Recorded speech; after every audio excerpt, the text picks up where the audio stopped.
Welcome to this very special edition of the KJ Masterclass Live, the show which ensures that you profit from your time spent here with experts, either through their industry insights, information, or simply learning from them.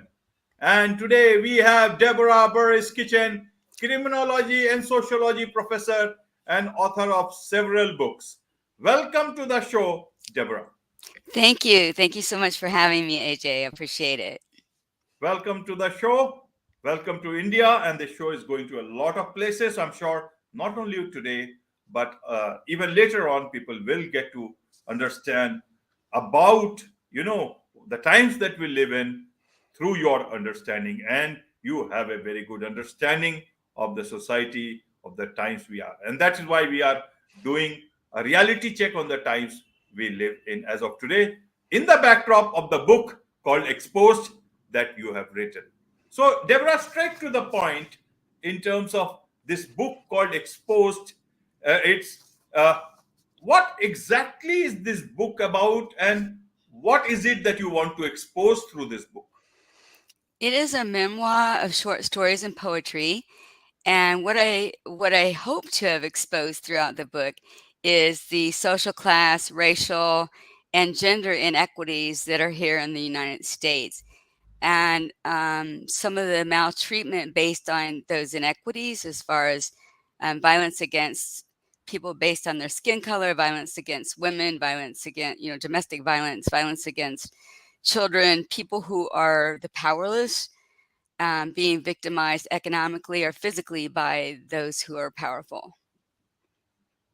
Okay, okay. And what is it that you are trying to achieve with this book? Because you have been writing several books since I saw many books you have written. Even from the 90s, I saw a whole list of books. They are there on the description, YouTube description, and even LinkedIn description, and all the description that I put on. But in terms of this particular book, what is it that you want to convey? Because in the you talk about several issues about exploitation, greed, capitalism. The foundation of openness is capitalism, they say, in the US. So what is the problem with capitalism from your point of view? Not that it does not have loopholes in there. So what is it that you want to convey through the book? Also, then who is Deborah Burris-Kitchen? Is she an activist? What is your favorite subject? Who you fight against violence, racism, exploitation, greed, capitalism. Then the question is, who is Deborah Burris-Kitchen, if one wants to understand? Is she a professor, criminology and sociology professor? Who is she? I think I'm all those things. I'm a criminologist. I'm a sociologist. I'm an activist. Who's trying to, I'm using this platform of short stories and poetry in order to try to provoke people to understand the damages caused by capitalism, and also to try to provoke social change. Because without, people understanding the situation, we can't bring about social change. And I used to write academic books, and I feel like this is a genre in which I can touch a larger audience than just sharing my research in the academic world. I think it's important, and I hope it's a genre that interests enough people that they would want to read the book, and then again provoke some kind of um, sense of, I need to do something about this, because it is a problem. And to address the problems with capitalism, from my perspective, capitalism is a system that has allowed a handful of people to get access to billions of dollars. We've got billionaires now. When I was growing up, it was interesting to see that there was a handful of millionaires, and now we have multi-billionaires in a country that people have nothing, literally living in poverty, living on the streets, have no access to healthcare, have no access to food, shelter. And it's just really, for me, it's disturbing, because I think most societies try to identify themselves by the way they take care of those who have nothing. And if you look at the way we take care of those who have nothing, it's pretty sad. And I really think that it's important to let people know that this is an issue. And who needs billions of dollars? When's enough enough? Right, right, Deborah. Fair point from your point of view. But then, if you look at the people who have those those control of factors of production, those they used to say in the earlier times. Now they have also got technology. You Mhm. know, and technology. A lot of tech companies is putting a lot of money power into the hands of people. So they call it innovation. How do you but then this is the way society is. So what's the way out? Even other, other forms of governance or economies which people have experimented across the world in different leading even to a cold war. Now it's a different cold, sort of a cold wind blowing in different parts between China, the US, China, and several countries in the world. How do you look at, this whole concept? Is there a solution to this? What do you see? You are a professor, you deal with young minds all the time. So what is the solution? Have you suggested any solution which is better than capitalism and which is a part of democracy also?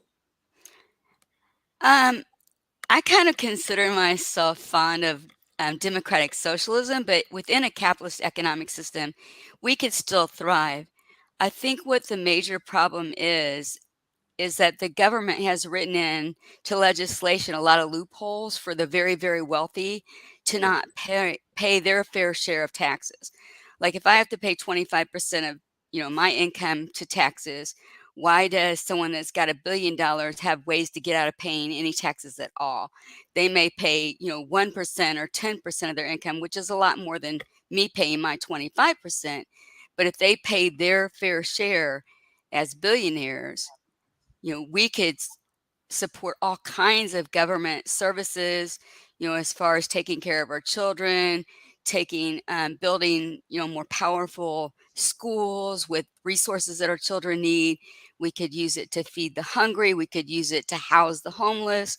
There's just so much money out there that's being hoarded by the wealthy, and we allow it through legislation. We have all kinds of different pieces of legislation that allow the very wealthy to legitimately, without any penalty or it's not a crime, to pay very small percentages of taxes, because the assumption is that if they pay too much in taxes, they won't be able to reinvest in the economy. But from where I sit, I don't really see them reinvesting. I mean, if you become a multi-billionaire, you're not really reinvesting your wealth, you're hoarding your wealth. And of course, that's again my perspective. Right, right, Deborah. You have put it well. Now let's look at the system of governance that you have, especially in the US. You If they both the parties, if they come to power at different points in time, you have a majorly a two-party system, if we can call it that way, and they still leave the loopholes there, so-called loopholes. If I say, to be fair to everyone, that doesn't mean that it's a nexus, and that they are, when why are they accusing Russia of having a few oligarchs? It's almost like a oligarchy. Then how do you see this whole system? And especially if you look at it from a China point of view. Now in China you have got one party system. In the US they can say you have got only a two party system. Hmm. How is it different in a country like India, where we have our own share of problems, but we have a vibrant democracy? We have many parties here, and even the number of national parties have grown up. And in regional, you have got so many parties that you can't even keep a count. So, how do you look again as the system that the US is following as the biggest democracy of the world? Right. And yeah, you're exactly right. Our system is definitely just a two-party system. And I think what has happened to our democracy over the years is we've allowed money to dictate who gets to run for political office. So you get whoever gets the biggest contributors, ends up, rallying, having the most rallies and the most things to promote their election. And they're the ones who end up getting elected. And then because they're being supported by the money people to get elected, then they make promises to those money people while they're on the election campaign. You know, if you support my election, I'll do this if I make it to the White House. And so, of course, you've got not just the president, but you've got senators and Congress people and even local people who are elected and people who are elected that have big money backing their political campaigns. And once they get elected, they're answering to those people. So even though it's two parties, it's still two parties that are answering to, the demands of the people who supported their election. So the more wealthy people the more likely you're going to get elected. And who's the people who knows wealthy people? Wealthy people themselves normally. So, if you outspend your opponent in the United States, you've got a pretty damn good chance of getting elected. I mean, that's what the whole game is. You got to outspend your opponent when you're running your campaign and you will get elected. So it's a money game. And again, if you're using money to get elected, you're going to have to continue to support legislation that allows the money people to stay rich. I'm not going to if I get elected, I'm not going to, make your taxes equal to what the middle class or the poor people have to pay. I'll keep it so that you don't have to pay your fair share. Right, Deborah. Right. But I guess democracy is not just about the money people. It is about we the people, Right. all It's the supposed to people. be. Right. What happens to those people? Because every election, political parties, political leaders go out and talk about those very people, all the people. And then it comes down to a few people. So, how do you see that? What is the way out for a common man who is whose respite is only the government he or she elects? How does it do? Don't they have to have any future? Should they go out and form their individual countries anywhere in the world? Means if there has to be hope somewhere, Deborah. How do you see? Do you see any hope, or there is no hope at all? It is. I would love to see hope, and I'm trying to visualize hope. But I think we're so far gone in the way that our elections are run. It would be very complicated to just completely restructure our democracy and how we elect people. I mean, yeah, it would just be we have an electoral college, which allows certain communities to have more power in the election than others. We, read, like, draw the lines as far as, what communities hold power in the way they vote. And all this stuff is based on money. And this is stuff that's been changing probably over my lifetime. I've seen so many changes in the way our elections are run to ensure that um, the money people get in, and sure, they're supposed to be in. They run on a platform that they're for the people and they're going to answer to the needs of their constituents. But the reality is, if they're running by money that's backed by the rich and powerful, they're not going to do that unless it's their second. Sometimes the hope is if there's two-term president or two-term senator or congressperson, maybe that second term, because they know they don't have to go up for reelection, or they can't go up for reelection if this president, they might, decide we can only hope that that second term that they go out and do the right thing. I mean, Right. But then you have got many of them who are there for the first term. So they want to get elected for the second term. So mhm. there is, it cannot be a composition only of the first timers or only the second timers. Then what will make America great again? Because that's the promise and premise everybody starts with every election. Yeah, we need to find a way to get a person elected that really cares about humanity, that cares about the needs of the people, that wants everyone to flourish. Because if one person doesn't flourish, we all fail. I mean, seriously, as a sociologist, I take this heart, with a big heart, that we have to allow everybody the opportunity to reach their highest potential. And if we're, denying access to food and education and shelter and, all this stuff to, not providing basic needs for a huge percentage of our population, then not everybody's going to flourish. I mean, some are from those populations, because they're fighters. They've got grit. They're going to do it regardless. But it's a hard battle to get to a position of comfort when you come from the bottom. Right, right, Deborah. Now let's move to from the capitalism part of it. Let's look at the uh, racism part and the casteism part. Now, they used to earlier say that India has a caste system which is not good.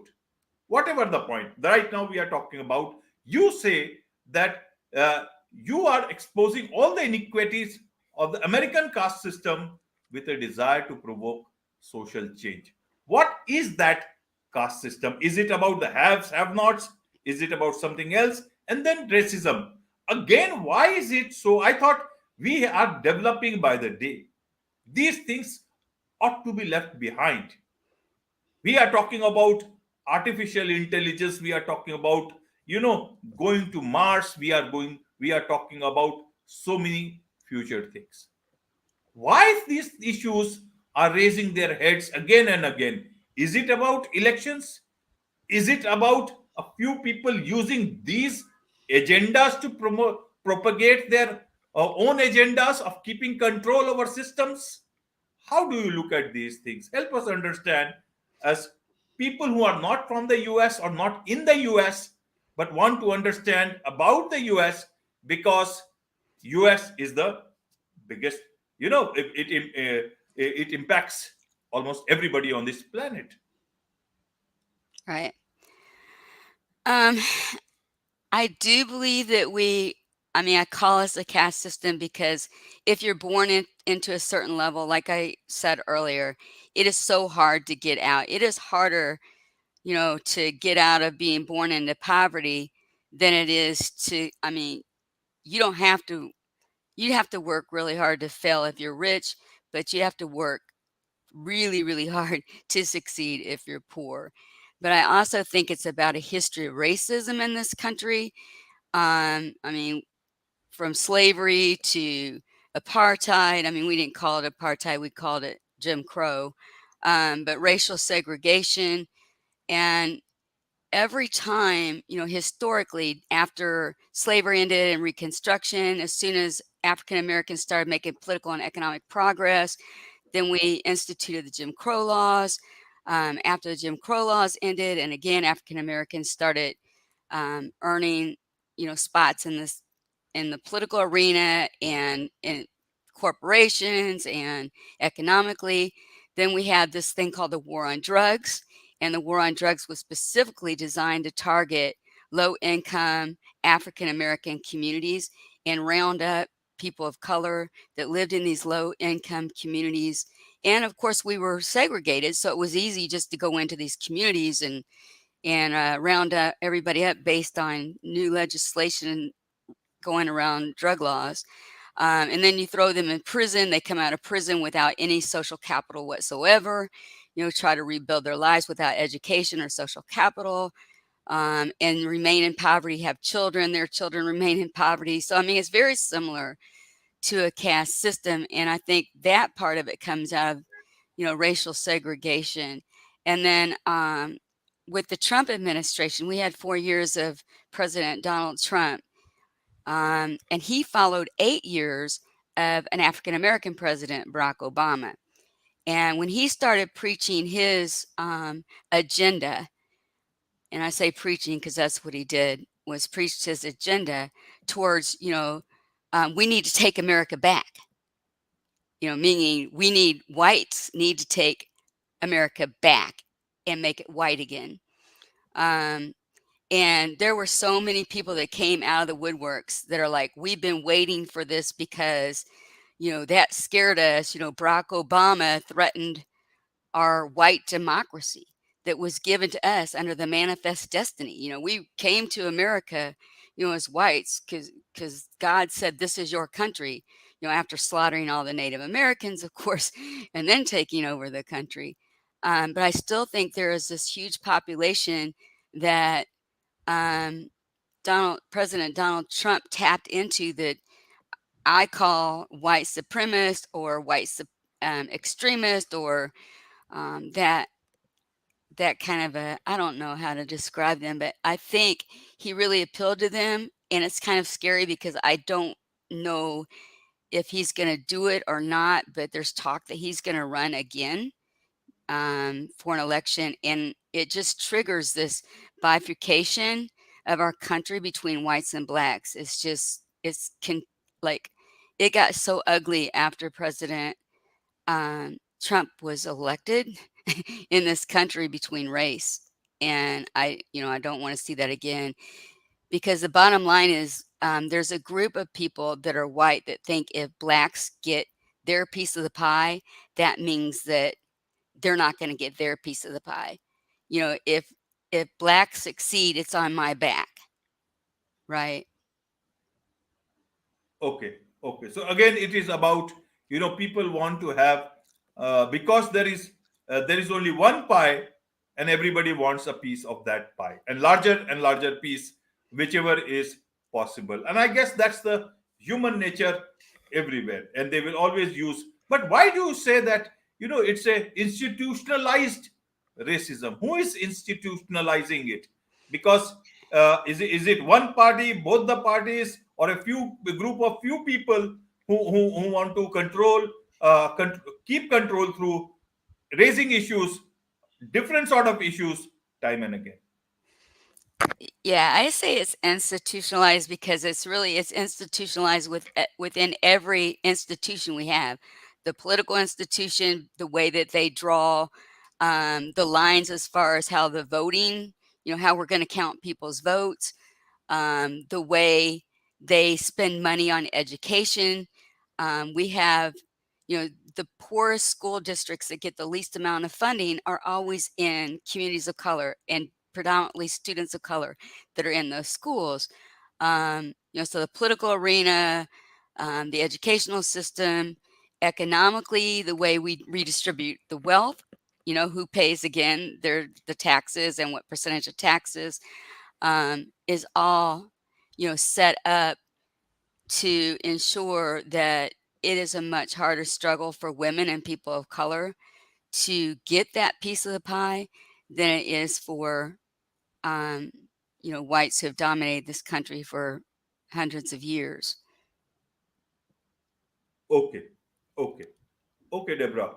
Now, before I come to the next topic, before as we're talking before the show, you have the book in front of you, so people may want to have a look exactly what this book looks about, in which you have talked all about all these topics. Can you show it for our audience, please? Sure, absolutely. Oh, Not this side, yeah, upper, yeah, yeah, right yeah. there. Wonderful, wonderful. Thank you, thank you. Thank you. So yes, yes, Deborah. Now you talk about meritocracy, the myth of a meritocracy. What do you exactly mean by that, and why do you call meritocracy as a myth? I thought that's the best way to move forward or get the right people for anything that you intend to do. Help us understand. No, I think a meritocracy is good. I think that meritocracy is an illusion in our country. Like, you're told that if you work hard, if you get your education, if you um, do what you're supposed to do to get ahead, that you'll get ahead, and you'll get your job that you want. You'll get your house with the white picket fence. You'll have a secure income that you can take care of your family. But that doesn't happen for everybody. There's a lot of people who work hard, do everything they're supposed to do to get ahead and never get ahead. Um, so yeah, meritocracy, I mean, the idea of meritocracy is great, where if you push yourself to be the best person you can, then you will be rewarded. But we have a lot of people who push themselves to be the best person they can, but they get slapped down at every level. They keep getting pushback, pushback, pushback, because there's only so much room for people to get to certain levels. Okay. Okay. Deborah, you talk a lot about domestic violence. And then you also talk about uh, toxic masculinity. You have yourself, perhaps in your own career, have faced a lot of difficulties uh, dealing with issues with people who obviously there is this whole growth of cancel culture and all that stuff. So, how would you like to help us understand why uh, this domestic violence is so important for you? What is it that you want to highlight here? What is it that a society which is already engrossed in so many other issues would suddenly like to look at issues of women? Because they should have done this. This is part of us. This is our home. Why should it happen? Why haven't we talked about it? And what is it that if you say something can be done about it? Because now everybody talks about women empowerment. Every office talks about women empowerment. They talk about, breaking the glass ceiling and whatever it is. And we are talking about domestic violence. How do you look at this? Yeah, I cannot give you the source right now because I'm blanking on the name of the article. But there's an article written on a study that was done back in Paris in the 1700s that women made 70 cents on the dollar of men. Well, we're still 2023. Women are making 70 cents on the dollar as compared to men. And if you factor in whether they're black females or brown females or Native American females, it drops to 60-55% of the male dollar. That's a problem. And what that leads to is economic dependence on a male economy, on males in general in the household, which leaves women vulnerable to victimization. There's a lot of women who don't leave domestic violence situations because they have kids, and they can't make enough money to support those kids if they left their husband and got out of that domestic violence relationship. Also, there's not a whole lot of protection for women who try to leave domestic violence relationships. You can sign um, an order of protection, for example. They can't get it within 100 or 200 or 500 feet or whatever it is, from the person that signed the order of protection. Well, how close do you have to get to kill somebody if you had a gun? You don't have to get that close. And if they violate that protection of order, the chance of them getting put to jail for that violation is slim to none as well. So it just, and also human, like when you talk about not just domestic violence as a result of disparities between men and women as far as wealth is concerned, human trafficking or just the devaluation of women, not, it's not just economics, but it's devaluation of women as well. So if women are devalued and economically dependent, then they become also victims of human trafficking as far as sex trafficking is concerned, as far as being trafficked to be home workers, as far as being maid services, stuff like that. um, and women, if they could have the same earning potential as men, they wouldn't need to be, or they wouldn't be, and they don't need to be, um, but they wouldn't be in these, get themselves in these situations. Right, right. So, how can women, especially those who have been pushed into all these difficult times, and especially when they are dealing with racism and sexism, racism across all the people I'm talking about who are victims of that, and sexism, especially from a women's point of view, how can they regain power and strength after they have been sexually violated? How do you look at both dismantling institutionalized racism and sexism? I think we just need to keep talking about it. We need to keep telling our stories. As a person who's been a victim of sexual assault, I felt it really important to write one of my chapters basically on what it means to be a victim of sexual assault and write a couple of poems about that. Um, because if we don't share our stories, then people who have also been victims still want to hide because we've been taught to be shamed, to be ashamed of being victims of sexual assault when sometimes men are stronger, bigger, stronger, and they can take over powerfully, women, and not only with their physical power but economically, or they're in positions of power, like when I in graduate school, male professors, there's a lot of male professors that were sleeping with female students and threatening them, that they would not get a particular degree if they didn't have a relationship with that male professor. So it's just important to get those stories out there. Same with racism in this country right now, especially in the state of Tennessee where I'm at. They're trying to ban books that talk about the history of slavery and the history of racism, to try to cover it up. Where I heard in Germany, they talk about the Holocaust every day. They don't want people to forget the Holocaust. They want, because if you forget history, you're bound to repeat it.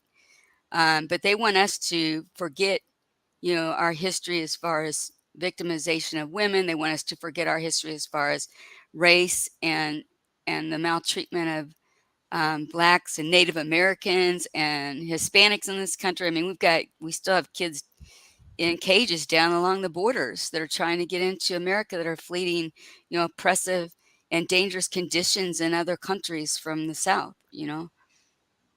But we're trying to hide and bury our history, and I think it's important that we don't, that we keep putting this out there. And the more people that can hear the stories and read the stories and share the stories, the better we'll be, because then we will know how it harms people and maybe develop some kind of empathy and change. Right, right, Deborah. Then where do you see hope for all these issues that we talked about? Because right now there are a lot of this world, especially in the US, with elections not very far away. A lot of talk is happening also around climate change. Also, there is this big debate about fossil fuels and electric use of more electric based resources. And amidst this, how do you see the hope for these issues? I don't know if they will be talked about much in the elections, except for bringing more of such talks to perhaps polarize people. How do you look at it? Yeah, they'll talk about it and act like, they're going to do something about it, but whether they do or not, I'm very suspicious sometimes of political campaign promises, because a lot of times they're never upheld. They'd never do what they say they're going to do, or a lot of times, I shouldn't say never. So, a lot of times they do actually. But I'm suspicious, but I hope, that they will talk about these issues. And of course, what we can do is vote for the candidate that's going to do the right thing and going to, address climate issues, is going to address poverty, is going to address the economy, is going to address and have a way to solve the issues. Not just say, I want to do something about poverty. Well, let me hear how you're going to do something about poverty. Let me hear how you're going to do something about climate change. Not that I'm for climate change. Well, yeah, are you for it, changing completely and destroying our earth? Or are you for changing it so that, you can say I'm for climate change. And that's another thing, is a lot of our politicians, and I'm not saying, I don't mean to say something that offend attorneys, because there's a great attorneys. So there's bad people in every profession.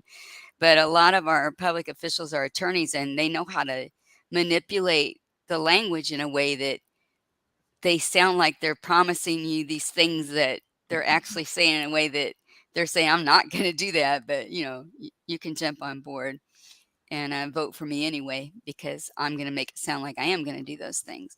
But the hope is that we can get people who care about these issues involved enough to go to the polls, vote for the right people, ask the right questions of those who are running campaigns, and make sure we get the right people in office. That's the only thing we can do at this point. And then if we get the right people, maybe start deconstructing the way our political campaigns are supported and ran, and address issues from the inside, get the right people inside first so we can change it from the inside out. Right, right. You have thrown quite a bit of light on all these issues, Deborah, and I'm sure a lot of people are aware of this. Your book, Exposed, will certainly bring more of these issues into the limelight, and I'm sure. But how do the people connect with you? How do they know more about you? Where do they get your book so that they can know more about your writing? I have a web page that is I, www.deborahburriskitchen.com. And you can also find my professional Facebook page at Deborah J. Burris Kitchen. So I think I'm the only Deborah J. Burris Kitchen out there. So, if you just search my name, you can find my web page or my Facebook page, or more information on me. And my book is on Amazon, but I have buy a click to buy the book on my web page, but it can also be found on Amazon.com. Right, right, Deborah. I will also include all that those Okay, details in the YouTube description so that people are able to connect with you great. directly and much better. Now, my last question to you, Deborah, is that you know you have seen the world, and especially the political world, the social world, from very close. You have written books around. You have been a part of this whole education system very closely, and being part of always the youngest of generation all throughout your life, because they come to learn from people like you. Now, when you look back at the world then, from the 90s and now, what is it that you look at in terms of the change, because so much of technology has come in? How do you see this world moving forward with the type of technology, with the type of new generation that we have, the future of this planet? And secondly, what is it that you seek for yourself now? You have written so many books. That is the your gift to the people around you, to humanity, because you have touched on various subjects, and those subjects are very meaningful for our lives. So how do you now? What is it that you seek for yourself now?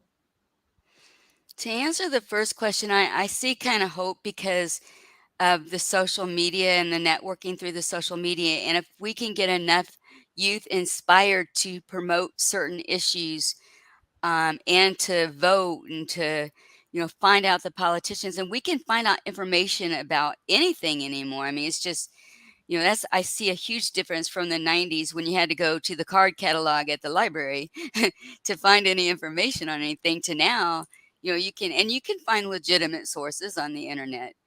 um, but really find out things that you're interested in. I like in my class, like if people get inspired about something that I lecture on, I like to tell them, I've been through this. I've been to the protest. I've been, I've done all this. Now it's your generation. So if you're fired up about this, you know, you go out and grab some people and get them, with you, and get them inspired as well. And if they start sharing this stuff on social media, it could spread, like wildfire, and it could bring back it could bring some social change.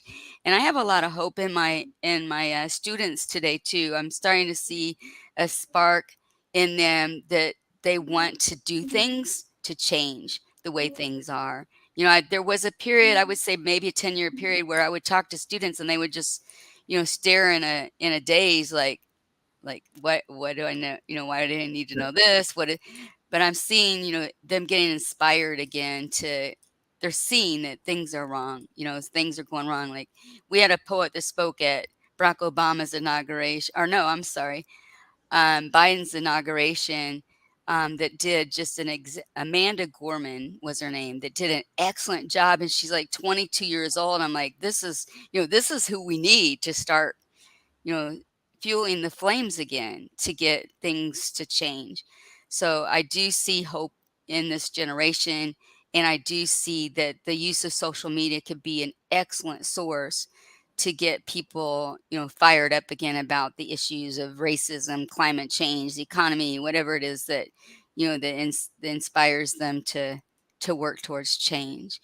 And for me, I just want to keep writing and teaching, and I hope to retire soon so that I can, do more travel and writing. And I've actually been to Sri Lanka. I have not been to India, but I've been to Sri Lanka. I love to travel and see the world, because I think it's important also to see the world and get to know different people in different countries and know those countries, as opposed to just sitting in your own country and just grabbing onto stereotypes about what other countries are, because you've never been there, you never experienced the people.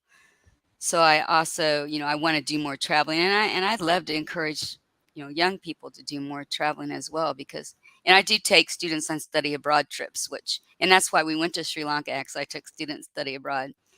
So I think it's important to take students abroad and let them get to see what other societies look like and how, they interact with each other, because a lot of countries, they're not as they're not as separated as we are. Like, people, especially in countries that are not as economically secure, I think people are are more about, we're all in this together kind of attitude, as opposed to individual. We're a very individualistic society, and there are so many countries I've been to where it's not like that.